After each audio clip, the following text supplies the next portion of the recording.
It's late spring of the year 1214. Due to his ever-increasing power, French King Philip Augustus pushes his neighbors into forming an alliance against France, resulting in two formidable armies invading Philip's domain on two separate fronts. English King John Lackland, together with his nephew Emperor Otto, marched to reclaim the Angevin domains in France and subdue the French king. The war that follows will irrevocably change the political landscape of Western Europe and alter the very course of history.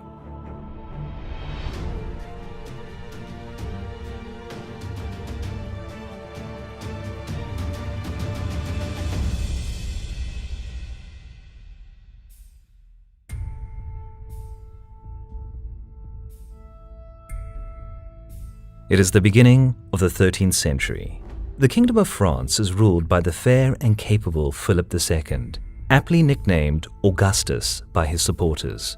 20 years had passed since his coronation, and Philip had come a long way from the emerging ruler of feudal France, becoming a major figure of the political stage that was medieval Europe.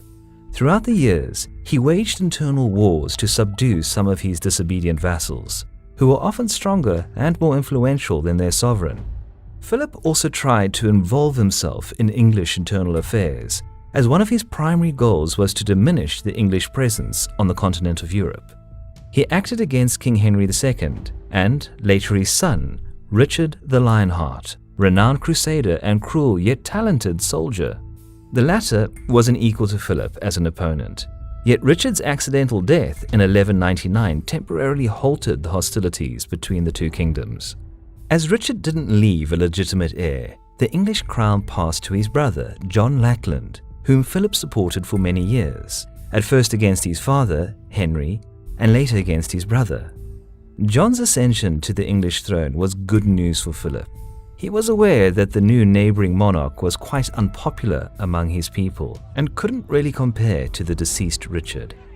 Though initially friendly, Philip soon realized the inherent weaknesses of the new English ruler and began using his political talents and superior military position to strip John of his dominions in northern France. As a result, by 1204, prominent Angevin duchies and counties including Normandy and Brittany fell within Philip's sphere of influence, and he soon made efforts to strengthen his control over these territories. Of course, John didn't give up, and after reforming his military in 1205, he invaded France a year later in order to reclaim at least some of the lost regions. Though his campaign started well, as he managed to capture the city of Angers, the brief conflict ended in a stalemate.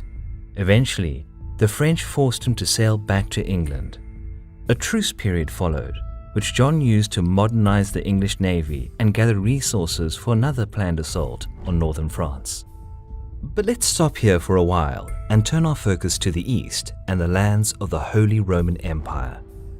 As early as the beginning of the 12th century, it was an arena of indirect rivalry between the kings of England and France, as the Germans were yet to become a major player in their ongoing conflict. Long story short, following the death of the Emperor Henry VI 10 years earlier, two pretenders to the imperial throne emerged. Henry's brother, Philip of Swabia of the Hohenstaufen dynasty, supported by the French, and Otto of Brunswick of the Welf dynasty, supported by the English.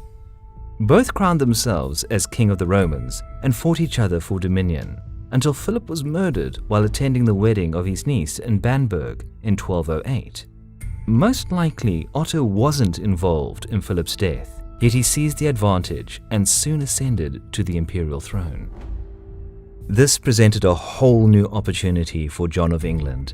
Though Otto was still busy dealing with strong opposition in Germany, he eagerly allied himself with his uncle John against the rising power of Philip Augustus, as the King of France still supported Otto's enemies within the empire.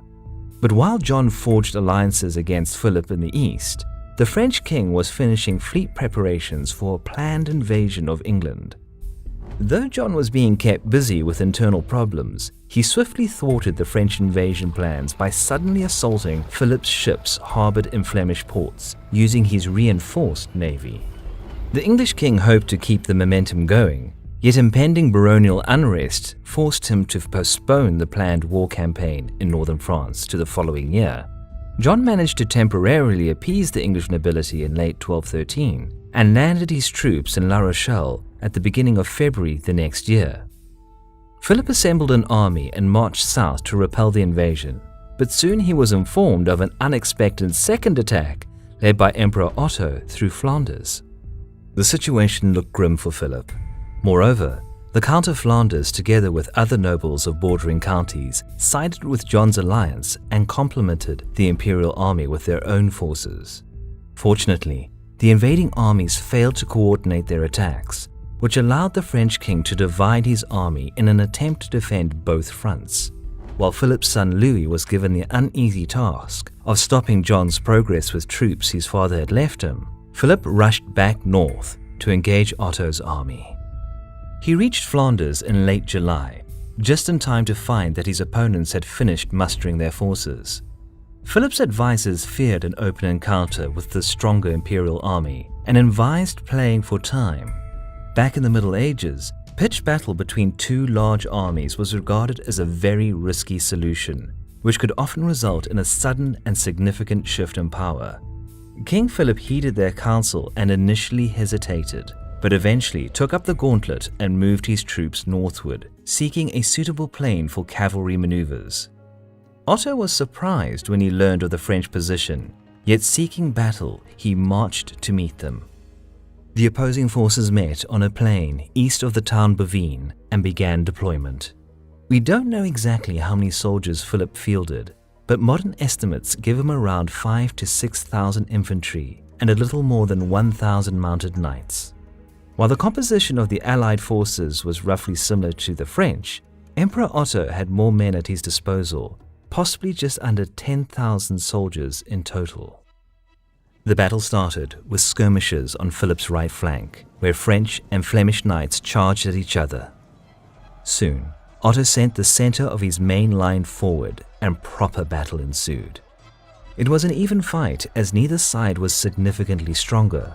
While the Burgundy and Champagne contingents slowly pushed the Flemish flank back, English knights on the other side of the battlefield charged and gradually gained an upper hand fighting Philip's left. Otto sent some of his reserve units to aid the Flemish on his left, but it was his right flank where the first signs of trouble started to appear. Unexpectedly, despite pushing and winning his engagement, William, Earl of Salisbury, charged too far into the enemy line and was surrounded and seized by the French. Upon realizing that their commander was captured, the bulk of the English cavalry fled the battlefield.